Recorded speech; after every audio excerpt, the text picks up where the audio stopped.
ભાવનગર કુંભારવાડામાં ભાડાના મકાનમાં રહેતા અને રિક્ષા ચલાવતા ભીખુભાઈના ઘરે ધોળા દિવસે ચોરી થઈ હતી. ધોળા દિવસે ચોરીનો બનાવ બનતા સ્થાનિક લોકોમાં પણ ફફડાટ વ્યાપી જવા પામ્યો હતો. હાલ સ્થાનિક લોકો દ્વારા પોલીસની કામગીરી પર અનેક સવાલો ઉઠી રહ્યા છે. ભાવનગર શહેરમાં ચોરી, લૂંટ અને હત્યા જેવા બનાવ અવારનવાર સામે આવતા હોય છે. ત્યાં ભાવનગરના કુંભારવાડામાં રહેતા રિક્ષા ચાલકના ઘરે ધોળા દિવસે ચોરીની ઘટના પ્રકાશમાં આવી છે. ભાડાના મકાનમાં રહેતા અને રિક્ષા ચલાવતા ભીખુભાઈના ઘરે ધોળા દિવસે ચોરી થઈ હતી. બહારથી ઉછીના પેટે લાવેલ રોકડ રકમની ચોરી થઈ હતી. ધોળા દિવસે ઘરમાં પ્રવેશી રોકડ રકમની ચોરી કરી તસ્કરો પલાયન થઈ ગયા હતા. ધોળા દિવસે ચોરીનો બનાવ બનતા સ્થાનિક લોકોમાં પણ ફફડાટ વ્યાપી ગયો છે. છેલ્લા કેટલાય દિવસથી ભાવનગર શહેરમાં સતત ચોરીના બનાવ બનતા રહે છે. હાલ સ્થાનિક લોકો દ્વારા પોલીસની કામગીરી પર અનેક સવાલો ઉઠી રહ્યા છે. ઓકે ભાઈ, તમારું નામ? ભીખુભાઈ, હું રિક્ષા ચલાવું છું. ભીખાભાઈ, કઈ જગ્યાએ રહ્યો? શું બનાવ બન્યો તારા? હું બરવાડામાં રહું છું, ભાડે મકાનમાં રહું છું, રિક્ષા ચલાવું છું. ને મારા ઘરમાં 15,000 રૂપિયા હતા, દેવા માટે લાવ્યો હતો હાથ ઉછીના.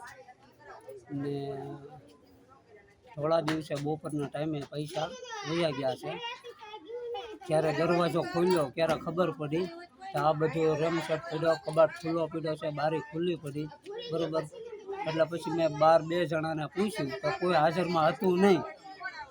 પછી મેં પોલીસ સ્ટેશને જાણ કરી કે સાહેબ, હું આવી રીતના રિક્ષા ચલાવું છું ને બપોરે જમવા ગયો છું તો તાળું ખોલીને જોયું તો કબાટે ખુલ્લો હતો, બારી ખુલ્લી હતી ને પતરાનો ગલ્લો હતો એ નીચે પીડ્યો હતો. કેટલી રકમની ચોરી છે ભાઈ? 15,000 રૂપિયા હતા. હા, ને બીજી કાંઈ વસ્તુ કાંઈ નથી ગઈ, પણ પતરાનો ગલ્લો હતો, એમાં જેટલા પૈસા હતા એ પતરાનો ગલ્લો તોડી ને એમાંથી લઈ ગયા.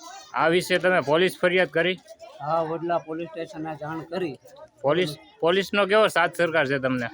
પોલીસની અત્યારે તપાસ આવી હતી, બરાબર. તપાસ કરીને ગયા છે ને એવું કીધું કે હું ફોન કરું એટલે તમે હાજર થઈ જાજો.